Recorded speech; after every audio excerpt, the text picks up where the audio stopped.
The only people who don't want to disclose the truth are people with something to hide.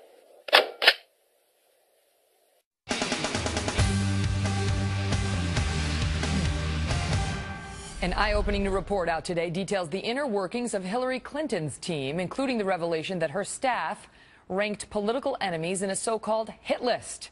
That list included high-profile Democratic leaders and gave those most helpful to Hillary a 1, while those considered most treacherous received a 7. And wait until you see who earned some of the 7s. Mark Thiessen is a fellow at the American Enterprise Institute and a columnist for the Washington Post.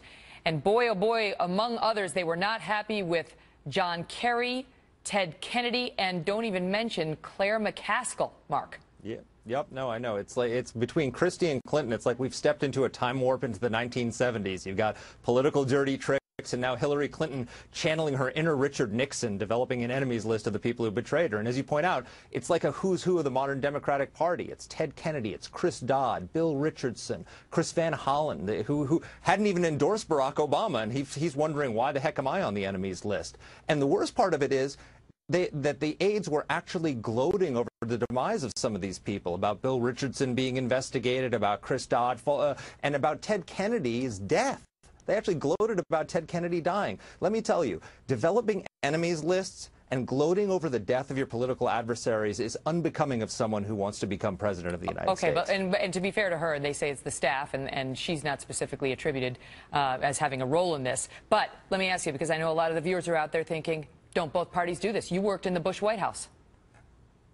No, we didn't do anything like this. And look, but they're right that both parties do this. You've got Chris Christie in New Jersey, who's using the power of his power of government to strong-arm people who wouldn't endorse him. And look, Barack Obama did this. I mean, let's not forget, Barack Obama in 2010 said, we're going to punish our enemies and reward our friends. And he actually tried to develop an enemies list. He tried to issue an executive order that would have required anyone applying for a federal contract to expose who they gave contributions to and basically declare, are you a friend or an enemy of the Obama White House? And we know from the IRS scandal, this administration is more than willing to use the power of government to punish its political enemies. So we've got a situation here where the current president of the United States and 2 leading candidates to succeed him are all engaged in Nixonian political thuggery. The big problem with this is not so much keeping a list of enemies, but using the power of government once you come into office to punish people who cross. And that's what Christie did. That's the other part of the list. And yes.